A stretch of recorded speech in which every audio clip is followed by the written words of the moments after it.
വസല്ലം അങ്കുലി പരിമിതമായ സ്വഹാബ 1400 വർഷങ്ങൾക്ക് മുമ്പ് ബദറിന്റെ രണാങ്കളത്തിലേക്ക് പരിശുദ്ധമായ ഹിജ്റയുടെ 2-ാം വർഷം നോമ്പ് നിർബന്ധമായ വർഷം അവരാ സ്വഹാബത്തെ ബദറിന്റെ രണാങ്കളത്തിലേക്ക് ചെല്ലുമ്പോൾ അവരുടെ കൈകളിൽ വേണ്ട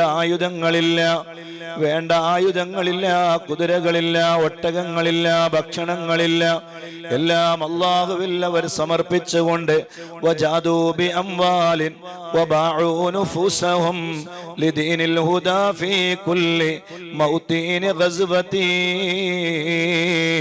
രക്തം വേണോ രക്തം തരാം, മാംസം വേണോ മാംസം തരാം, ശരീരം വേണോ ശരീരം തരാം എന്ന് പറഞ്ഞ് ബദറിന്റെ രണാങ്കളത്തിലേക്ക് അവര് യാത്ര പോകുമ്പോ അവരുടെ കൈകളിൽ ഉണ്ടായിരുന്ന ഏക ആയുധം ഹസ്ബുനല്ലാഹു വനിഅമൽ വക്കീൽ, അല്ലാഹുവിൽ പൂർണ്ണമായവരെ ഭരമേൽപ്പിക്കുകയാണ്.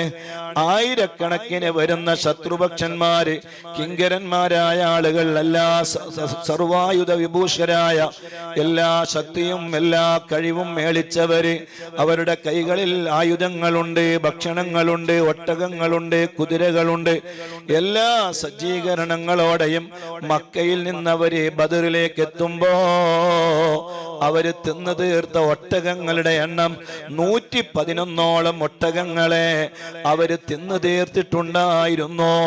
അങ്ങനെ ഓരോ ദിവസവും 10ഉം 20ഉം ഒട്ടകങ്ങൾ അറുത്ത് ഭക്ഷിച്ച് അങ്ങനെ സർവായുധ വിഭൂഷരായി ആരോഗ്യ ദൃഢഗാത്രരായി ആയിരക്കണക്കിന് വരുന്ന ശത്രുപക്ഷത്തിലെ അബൂജഹലിന്റെയും ഉത്ബത്തിന്റെയും ഷൈബത്തിന്റെയും ആമിറിന്റെയും നേതൃത്വത്തിലുള്ള ആ സംഘം ബദറിലേക്ക് വരുമ്പോ റഹ്മത്തുൽ ലിൽ ആലമീൻ സയ്യിദുനാ മുഹമ്മദുർ റസൂലുള്ളാഹ് സ്വല്ലല്ലാഹു അലൈഹി വസല്ലമ തങ്ങളും സ്വഹാബത്തും 313 വരുന്ന സ്വഹാബ പലരും പട്ടിണിയിലാണ്.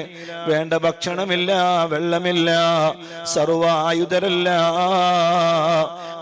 ക്ഷീണം പിടിച്ചിട്ടുണ്ട്. പക്ഷേ അവരുടെ കയ്യിൽ ഒരു ആയുധമുണ്ടായിരുന്നു, ഹസ്ബുനല്ലാഹു വനിഅമൽ വക്കീൽ. എല്ലാം റബ്ബിൽ ഭരമേൽപ്പിക്കണം. തഗ്ദു ഖിമാസൻ വതറൂഹു ബിത്വാനാ,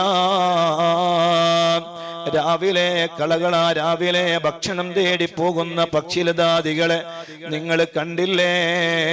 വതറൂഹു ബിത്വാനാ, വൈകുന്നേരമാകുമ്പോ അതേ വയറ് നിറഞ്ഞവരായി അവരവരുടെ വീടുകളിലേക്ക് തിരിച്ചു വരികയാണ്.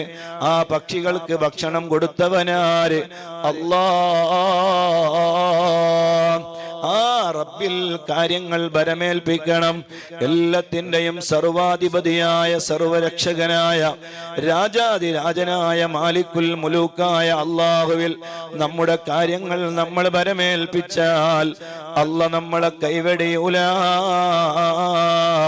എല്ലാവരും നല്ല മനസ്സോടെ ചൊല്ലണേ ഒരു